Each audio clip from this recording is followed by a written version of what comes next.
దేవుని మెప్పు మనకు కావాలి, మనుషుల మెప్పు కాదు. దాని కొరకు మనం ప్రయాస పడకూడదు. దేవుడు ఒక స్థితిలో ఒకరిని ఉంచితే ఆ ప్రకారం ఆయన నడిపించడానికి శక్తి గలవాడు, నడిపిస్తాడు.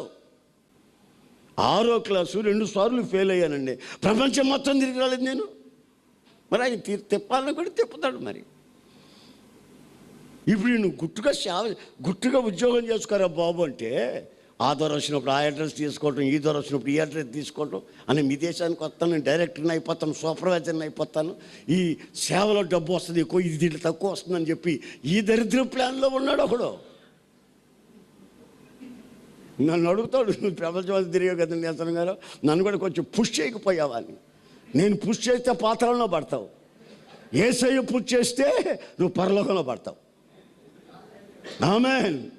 ఎవరో ఒకరు పుష్ చేయాలి, మరి మనుషులు కాదు. ఇప్పుడు నా పిలిపిది, నన్ను ఆయన పుష్ చేస్తున్నాడు, తిరుగుతా. 6వ క్లాసు ఫెయిల్ అయినోడు, 2 సార్లు ఫెయిల్ అయినోడు తిరుగుతుంది. ఎందుకు తిరగలేను? నేను డబుల్ బిఏ కదా, డిగ్రీ కదా, నాకు ఆ ఇంజనీరింగ్ మొత్తం తెలుసు అనుకుంటే ఏ ఇంజనీరింగ్ దీనికి పనికిరాదు.